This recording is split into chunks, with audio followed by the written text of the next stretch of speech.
안녕하세요. 네, 오늘은 2월 2일 화요일입니다. 이번 시간에는 제2장 원리편 제2장 의학의 문의안이 발견한 파동 원리에 대해서 강의하려고 합니다. 페이지 수는 82쪽. 그 2장은 목차를 보시면은 의학의 문의안이 발견한 파동원리에는 첫째, 박종부 선생은 파동원리를 어떻게 알게 되었나, 그 파동원리의 발견자, 또 창안자. 두 번째는 그 박종부 선생이 발견한 파동원리가 이 세상에 알려지게 된 과정. 그 다음 마지막으로는 3살 버릇 8까지 간다. 우리가 박종부 선생이 어떻게 파동원리를 알게 되었느냐, 쉽게 얘기해서 제도권 교육을 틀을 벗어난 학습 지지나인 박종부 선생이 어떻게 이 인체 파동을 알게 될 수밖에 없었느냐. 결과적으로 이런 제도권 교육, 무조건적인 맹목적인 답습이 이런 창의적인 교육을 방해한다. 그럼 우리도 어떻게 창의적인 인간이 어떻게 될 것이냐. 3살 시절 그때의 모양을 잘 만들어 가면 되겠다라는 내용으로 2장이 이루어져 있습니다. 그러면 이제 82쪽 박종부 선생 파동원리를 어떻게 알게 되었나? 많은 분들에게 듣는 질문이지요. 어떻게 의사도 아닌 일반인이 누구한테 배우지도 않고 또 혼자서 그걸 알아낼 수 있단 말이냐, 이런 말이 되는데, 그래서 대부분의 사람들은 이제 또 박종부 선생한테 뭐 일반적인 그런 일주일 강의라든지 그런 강의를 받으신 분들이 하시는 말씀이 외국 서적이나 한의서에서 본 내용이나 여러 사람들로부터 들은 것들을 짜깁기 해서 만든 게 아니냐. 그러니까 독창적인 이론이 아니다. 또 내지는 카피했다. 예를 들면은 인체 파동 원리의 자리가 수지침에서 우리가 보통 확대판이다라고 하니까 유태우 선생의 발견한 수지침을 보고 카피한 거 아니냐, 이렇게 얘기하는 건데, 뭐 박종무 선생님도 항상 하는 말씀이고 저도 그렇지만 무늬가 같다고 같은 건 아니다. 스스로도 얘기하고 지난 5년간 제가 그분 곁에서 보고 듣고 느낀 바로도 파동원리는 박종부 선생님이 독창적으로 발견하고 창안한 독특한 이론이다. 뭐 그래도 어느 한 선각자, 한 발견자의 그 업적은 인정해주자. 우리가 보통 뭐 카메라 같은 경우도요, 사진기의 발견도 실제 어느 한 사람이 발견한 게 아니잖아. 오로지 그 시대에 예를 들면 영국이나 프랑스나 뭐 이런 여러 나라에서도 그런 것들을 사진기를 발견한 분들이 많아요. 다만 그것이 세상에 누가 언제 공인 받느냐, 또 누구의 기술을 표준으로 하느냐의 차이일 뿐이지, 다만 세상은 이긴 자만 기억해 준다는 부분들이고, 또 한편으로 안타까운 부분들은 사람들은 자기 이해관계에 따라서 또 내지는 우리가 유명한 사람들은 대부분 일찍 요절한 사람들, 다시 말해서 살아있을 때의 업적을 인정해 주는데 인색하다. 죽어야지. 그 죽은 사람들한테 그런 떠받들고 이런 부분들은 그 당장 뭐 크게 그 사람한테 떠받들어 준들 이득이 되지 않는다라고 생각하잖아요.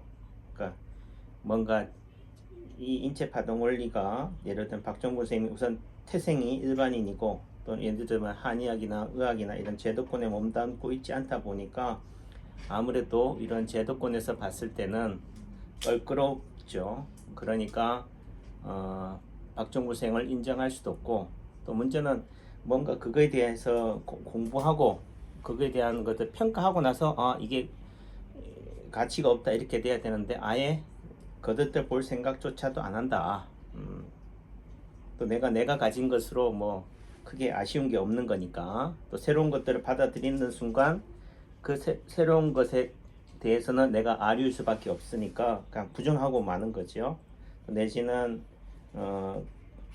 죽고 나면은 사후에 가서야 그 다음에는 뭐 그런 하나의 어떤 그분이 남긴 업적만을 선택하면 되는 거니까 그런 관점에서 우리가 어떤 하나의 원리 또는 하나의 업적이 세상에 드러나서 이게 연착륙하기까지는 한 100년 이런 사후에 그 사람들이 죽고 나서야 그런 평가가 그나마 이루어지지 않나라는 생각을 합니다. 다만 제가 이 인체파동원리라는 책을 쓰고 이 채널을 운영하는 의미도 이런 아카이브 하나의 저희 지식 저장 창고이기도 하겠지만 먼 훗날 이런 자료것들이 그런 업적을 평가를 하는 데 있어서 하나의 자료로도 충분히 활용될 수 있다라는 측면에서 사람은 죽지만은 이름은 남는다라는 부분에서 저도 이렇게 하는 거고요. 그래서 어떤 분들은 또 뭐 이게 박종수 선생님 카피한 거니까 이거 짜집기 한 거다. 그러니까 남 원장님 굳이 그 우매한 거기서 벗어나세요라고 얘기하지만은 뭐 저는 제가 보는 기준 판단에 있어서는 이 책을 쓰고 있는 2017년 18년도 그랬지만은 2021년 2월 2일에 있어서도 저는 박정부 선생님의 그런